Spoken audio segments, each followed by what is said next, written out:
I'm not sure about that. I have to do some research. It's not the environment. So. Okay. Do you recognise that all these situations involve cases where the lives of people are being neglected by their very own governments? Or the situation? Wait, I'll let him repeat it one more time. Okay. Do you accept that these are all situations where people can use violence to defend their lives against the government, against the situation, against the threat? Some of them, yes. I'm not sure. Thank you very much. Ladies and gentlemen, I would like to start by addressing some of the points made by the negative in this case. First of all, they mentioned that we haven't given any examples of mentioning what type of violence is acceptable. However, my colleague specifically mentioned, we've stressed that violence is not in the Geneva Convention, so we have given you an example. We have given the negative example here, sorry. Now, they conceded they've accepted argument 1, which is an environmental problem. Within argument 1, my colleague here put out 3 sets of stats. The first one, which we'll stress once more, is in the G8 summit. They said we only have 96 months before this situation becomes irreversible. We've also given the stat about the rice and the maize, the crops dropping, so there'll be increased famine. However, they've then said they've accepted this completely. They conceded this. However, they've just said in this cross-examination that peaceful environmental change has been effective and it's worked. If it's worked, argument 1 wouldn't have been accepted because it's obvious that this problem is only getting bigger. Therefore, we can see from this quite clearly that peaceful change in order to improve the environment has failed. And unfortunately, this means other measures have to be taken.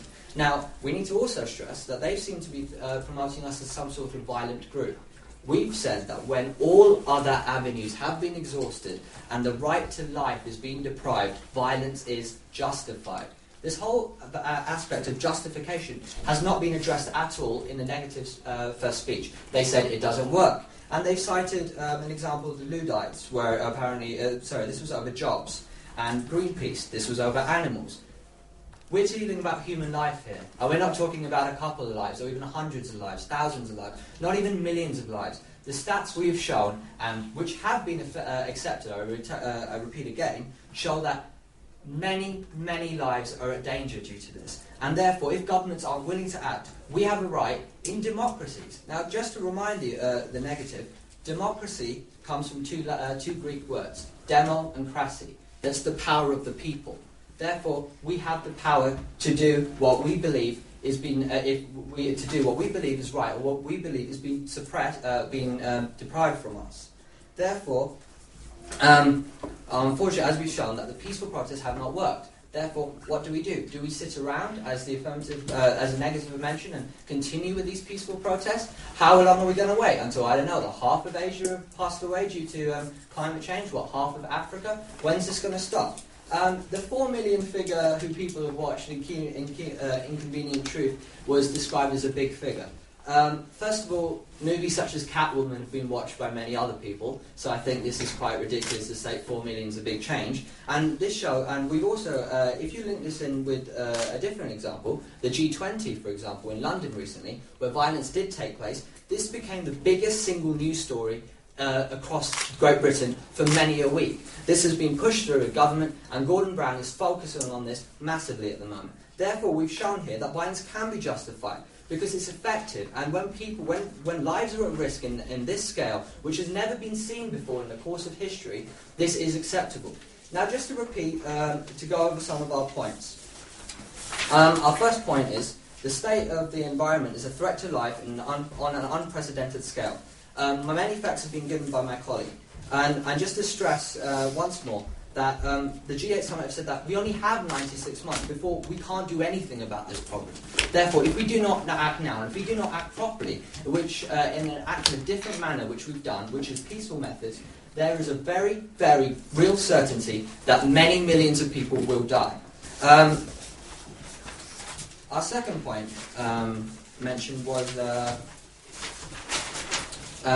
our second point mentioned was that violent acts can be justified. They've been throughout history. We've shown there have been examples of when it has worked.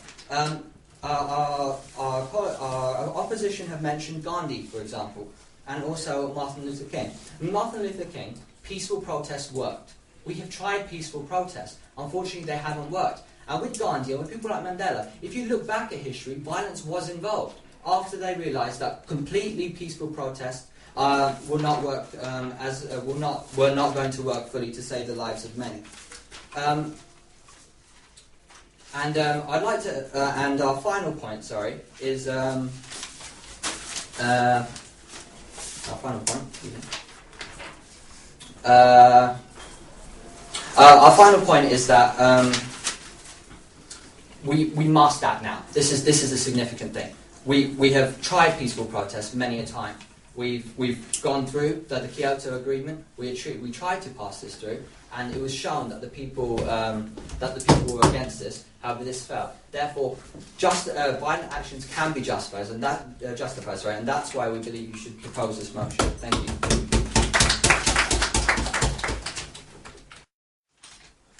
First of all, I would like to thank you for answering my questions. The first question I would like to ask is, how exactly will violence work?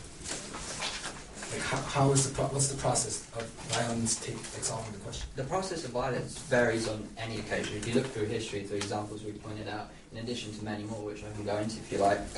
Just state one. State one. Okay.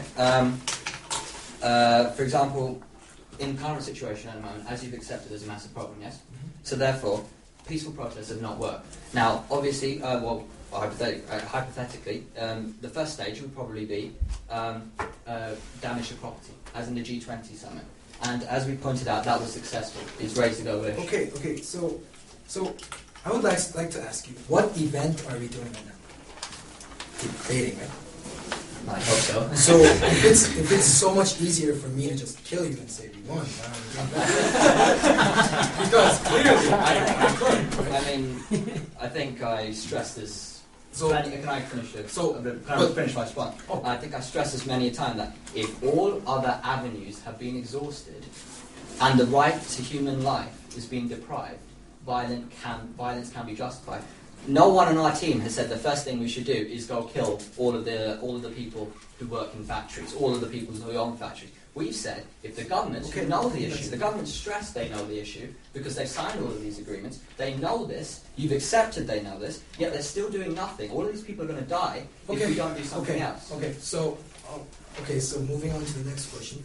The violence story that you speak of the G20, so did the people immediately stop using cars and stuff? Did they all of a sudden destroy their microwave and all of a sudden stop doing everything? I mean, what effect did that G20 thing exactly have? I think by violent, are you expecting that by being violent, everyone is just going to turn off electricity? Because isn't your point that we need to take immediate, quick actions? How is this immediate? How is the process immediate? It doesn't seem that immediate. By immediate, we mean that we have to, as in, if all the avenues have been exhausted already, we must then turn to violence in order to save lives.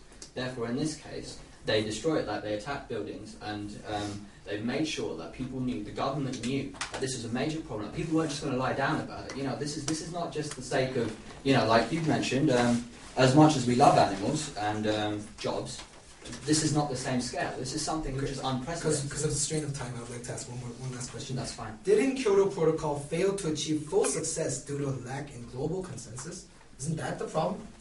I think if you were listening to the practice debate, you'd find that the majority of people in America were for it, but the US government backed out of agreeing with it. And therefore they had major consensus but ignored it, and that's what we've been stating on behalf of governments. Ladies and gentlemen, today the opposing side are saying that we should use violent methods to try and solve